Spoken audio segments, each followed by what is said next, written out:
Good evening, welcome. You're watching Left, Right and Centre. I'm Vishnu Shom. The big question mark on the fate of Imran Khan is something that is a question that's being asked around the world. Is he dead or is he alive?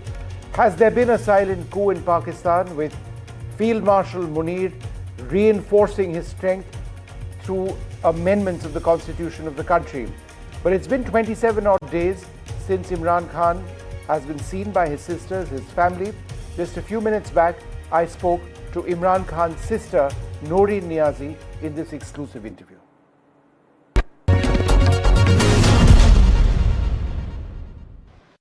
Noreen ma'am, thank you very much for speaking to us. It's now been, 27 odd days since you've been unable to see Imran Khan. Why are the authorities denying you permission to meet Imran? I have no exact idea, but I feel that they don't want anyone to meet Imran Khan and bring his message outside the jail. This is what I feel. And secondly, they want people to get more disturbed. You know, you keep thinking what is going inside the jail. And this is like an abuse. It is like a mental and physical abuse of Imran Khan. They put him in isolation, which is a crime according to jail manual. They can't put any prisoner more than 4 days in isolation. But they have kept him, last year they kept him for 3 weeks.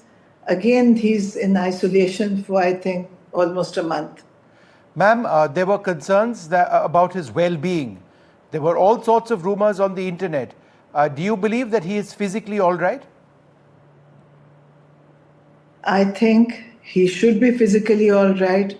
I think they should not even dare to physically harm Imran Khan, because that is a red line. I think if they do that, it will have, I think the country will be in chaos, because all the country is behind, the public is behind Imran Khan, and they are all waiting to see him. So they dare not do anything to him. They can't. Ma'am, you are convinced that he is all right, because that's the bottom line. There have been all these rumors. I know that the authorities have said that he is. Do you believe them? I think they cannot go to that extent. These rumors are just to make disturb the public and his supporters. And they maybe, I don't know why have they done it, I have no idea. But they should not even think of harming him physically. He's 100% healthy person. He has no medical issue. And I think they should not even think of doing anything to him. Noreen ma'am, this comes at a time when people say there's a silent coup in Pakistan, because with the 27th Amendment of the Constitution, General Asif Munir, he has unlimited, nobody can touch him for life. The legal system doesn't impact him. There is no accountability. Do you believe that this has been timed at a stage when there are so many who say that there needs to be justice for Imran? There need to be, the justice for Imran is, everybody's out for that. And, unlimited power, we don't believe in it. The ultimate power in our religion is with God, Allah Ta'ala. So he thinks he's all powerful, but he's still not. Because in our religion, there is nobody powerful than the God. So inshallah, I think with Imran Khan, there's all support for him, and I don't think they can even touch him, and they should not dare touch him, because then there will be no powerful man left.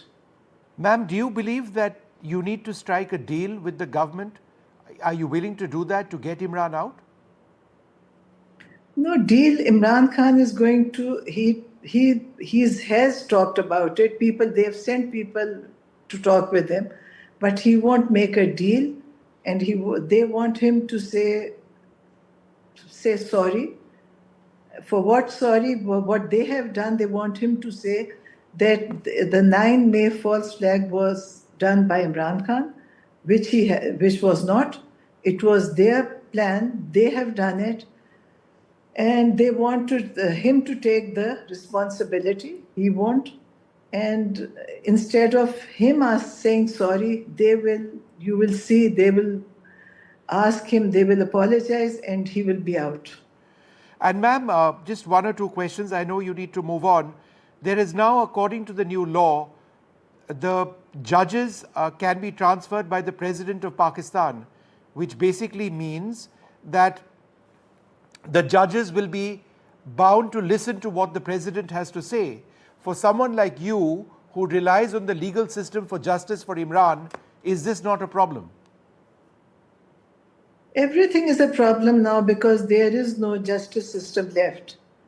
But still, we will go through the judiciary as it is being done. They are responsible. The judges will take decision, and we will go according to the law. And ma'am, one final question. His sons have actually appealed globally for information on their father. This must be an incredibly difficult and trying time for the entire family. How are you able to cope with this dreadful situation? I don't know how are we coping. It is very painful. It is disturbing, and it's also worrying that, with them being all powerful, they want to do something to him, but they should not. They shouldn't dare do anything to him. We are there. We will stand for his justice, and inshallah, he will get justice. Noreen ma'am, thank you very much for speaking to us at NDTV. Please do take care. Thank you. Well, joining us now, Sushant Sareen and Raja Faisal, a journalist in Pakistan. Thank you both very much for being with us. Sushant, what did you make of that interview? I found it interesting that Noreen Niazi says that they wouldn't dare to touch Imran Khan. He's just too strong in a sense. Is that what you believe as well? Yeah, I think, Vishnu, the way I look at it, Imran Khan, they can't release Imran Khan because if he comes out, he will rally the streets, he will rally his supporters and make life miserable for this regime. And if he stays in prison and something untoward was to happen to him, then I think what his sister is saying is quite correct. But unfortunately, Pakistan has had a very sordid history, Vishnu, in which there have been political leaders who have been tortured in jail, people who have been killed. We've had the example of Nawaz Sharif sending one of his cronies to cut off Asif Zardari's tongue many years back. So we've had a number of cases like this.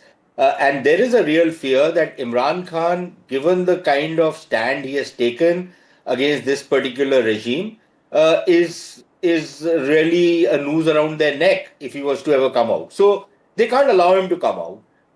And if they kill him, then of course all bets are off because look, he certainly has a huge following. The surprising thing, Vishnu, is, and which is what his sister was asking that she can't understand, and that is what nobody can really figure out. Because if you look at the drum beaters of this regime, or people who toe the army line in Pakistan, if you listen to them, they'll tell you that Imran Khan is finished, his politics is finished, he can't rally people, even if he issues a call, nobody comes out. One of his last final call, which he had called for, fizzled out. His party is dismantled. They are not winning elections. Maryam Nawaz Sharif claimed that it is a stupendous performance with almost 34% youth unemployment and poverty levels reaching almost 50%. It's a stupendous performance under which they have actually swept the by-elections which were held recently. So Imran Khan is finished. Now, if that is what the situation is, then why are they terrified that Imran Khan might talk to his sister or his lawyers and say something, against this particular regime, make a scathing comment against them? And are they terrified that if he was to say something, this regime would start tottering? Yeah, okay. Let me. It's inexplicable why he has been kept bottled up. Assuming that he is well and he's in good health, he hasn't been assaulted or worse. Raja Faisal, I think Sushant makes an important point. To anybody who says that Imran is a spent force, the Pakistan Tehreek-e-Insaf is finished without him, and there are divides within the party. Is that correct, or does he remain overwhelmingly the most powerful leader in the country, except he's behind bars? Yeah, I would second Sushant when he says that, of course, Imran Khan is single-handedly the most popular leader of Pakistan, and of course, right now he's in the jail. And we have seen that Pakistan has a history of whenever there is somebody in the opposition party, they do go through this kind of treatment. But this time around, it's quite different. Reason being, if we take the example of former Prime Minister Nawaz Sharif, when he was in the jail, and the cases on him, they were related to Panama leaks. We remember that even I was one of them who actually advocated that he should be let go. Reason being, his health conditions were very bad at that time. So during Imran Khan's government, he was let go, and that's why we saw him, of course, in London. He was treated there for his health conditions. And same goes out for People's Party as well. We always see the pictures of Mohtarama Benazir Bhutto. Once she used to stand outside of the jails, just trying to meet her husband, and this kind of treatment has always been there. But this one is entirely different, I must say. Reason being, when we talk about Imran Khan has not lost a single iota of the publicity Right. or the populism that he enjoyed throughout his the last decade of Sure. Raja politics. Saab, just hold on for 1 People are second. still intact with him. Right. I just want to keep the strike rotating. Dr. Syed Elahi, a political analyst, former MP and Health Minister of Pakistan, with us as well. Dr. Elahi, good evening. Thank you for being with us. Has Pakistan just witnessed a silent coup with the 27th Amendment having been pushed through by General Munir? The fact that he is not accountable to any judges, neither is President Zardari, that in fact Zardari is allowed to shuffle judges who he doesn't like. Does that essentially mean that there is no way in which Munir or Zardari can be prosecuted in Pakistan or action can be taken against them? Thank you very much for inviting me. I think the amendment has been passed in the Parliament of Pakistan. So the people, most of them, 2/3 majority has passed this amendment. So obviously it means the whole assembly supports this amendment. But as you said, that the accountability of president or someone else will never happen, it doesn't happen at all. Previously, General Musharraf was tried under Article 6 and was sentenced to death and then life imprisonment. So I think for time being, yes, one can get an exemption, but later on, different courts and lawyers and law takes its course, and if somebody is held accountable for some crime, he is tried. So I think this is a for time being arrangement, but in the long run, it can be effective for 2 or 3 years, maybe, or 5 years, but ultimately the courts take its law. No, but the law takes courts, sir, and people most are held respectfully, Dr. responsible for. Elahi, General Munir is Field Marshal for life. He's now consolidated his power by becoming Chief of Defence Forces.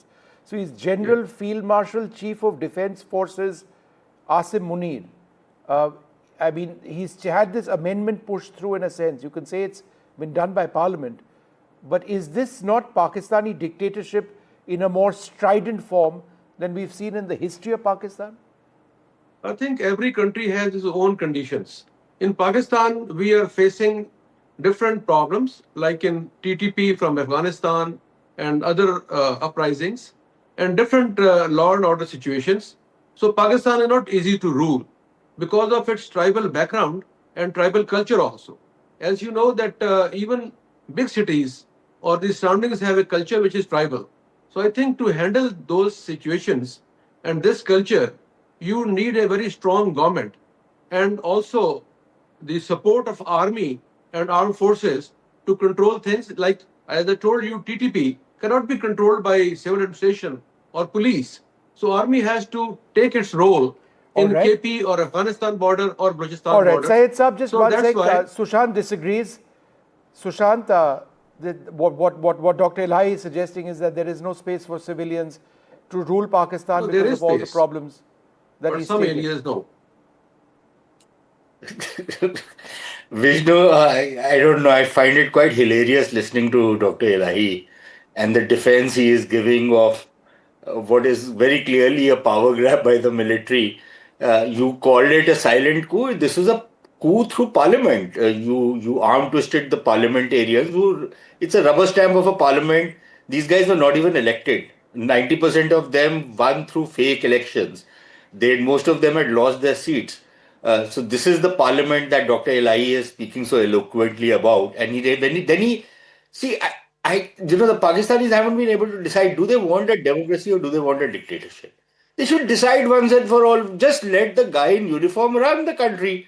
What is the problem? Why do you want to keep this facade of democracy which does not exist? The courts do not exist. Yes, he's right only to the extent that tomorrow, as long as Asim Munir is in power, he's the lord and master, he's the king and emperor of Pakistan. All of these guys are going to genuflect before him. The day he's out of power, you will wait and see the kind of stuff that will come out. So you will see this in Pakistan. The moment a new army chief is made, there will be glowing accounts about his professionalism. I don't know how somebody becomes a general if he's not a professional. But in Pakistan, they'll talk about his professionalism, they'll talk about virtues that the guy himself does not know he has. The day he's out of power, they will spit on him, they will spit on his grave. This is Pakistani culture, right? Now, the point is that you love the guy in uniform so much, just damn it, just make him the king and emperor. Why do you go through this charade of democracy which does not exist? Secondly, on this whole Nawaz Sharif business, look, Nawaz Sharif, as it later turned out, he wasn't unwell. That all those medical reports were being churned out through the military's dirty tricks department to convince Imran Khan to let Nawaz Sharif go because Nawaz Sharif could not take prison anymore. He'd spent about year and a half in prison. He could not take that hardship anymore and he prefers to go into exile and live to fight another day. Imran Khan, on the other hand, people, including myself, and I must say I was proven wrong, Imran Khan was a guy everybody thought that he will not be able to stay in prison for more than a week. But here is this guy who simply refuses to bow before the dictator. And I think whether you like him or not, and I'm not a fan of Imran Khan, but I have to admire him for the kind of courage and fortitude that the guy has shown. And finally, this whole business about this culture of humiliating your opponent. Yes, Raja is right. Pakistan has a culture of humiliating your opponent. You don't treat your political opponents with grace until and unless you have humiliated them, you have humiliated their families, you have attacked their properties, you have done all kinds of nasty things to them. You don't feel that you are in power. So the way they stamp their authority is by humiliating opponents, and then they call it a democracy. So that's why I say, the charade. Right. Okay. So let's get Dr. Elahi to respond to that. I mean, why pretend to have any democracy? I will not agree with the speaker who was there. I think every country has its own democracy. So we have our own democracy, which suits us, and India has its own. And this is not an India-Pakistan match, and I'm not making it that. Finish, I'm only trying to tell you, sir.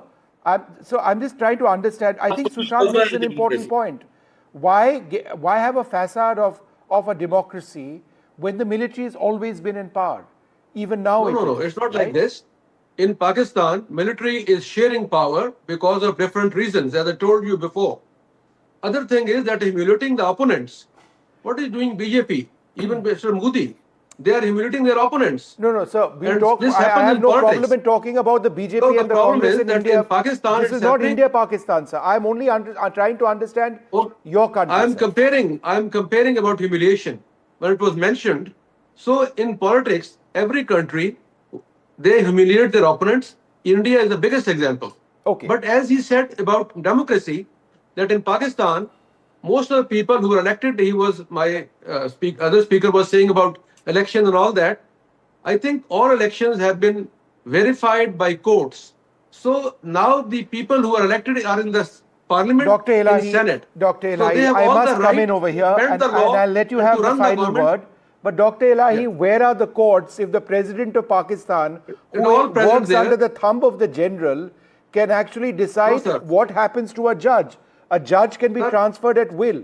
Therefore, the entire No, sir, no. judiciary will be beholden upon the supreme leader. In their case, that's going to be the president of the country.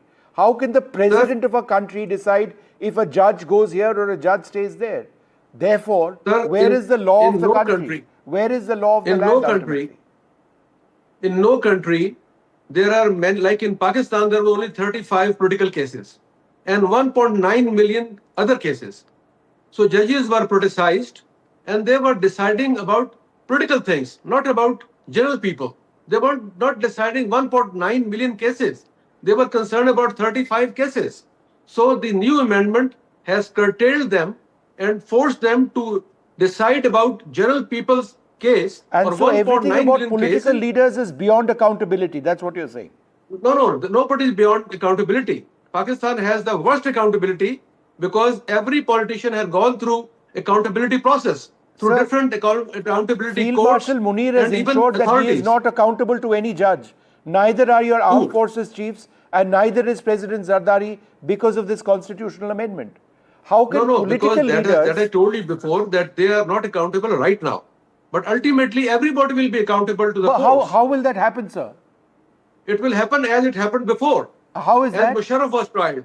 And even before Musharraf, All right. many people were tried. Well, Dr. Elahi, we believe Yeah. in, I'm sure we Yeah. all believe in democracy, and we hope that that day And we too. arises when, for various conditions, the present circumstances will change in Pakistan. Sorry, Sushant, out of time. We'll leave it over there. Let's hope Imran Khan is all right, and let's hope that democracy isn't a sham. We'll take a short break.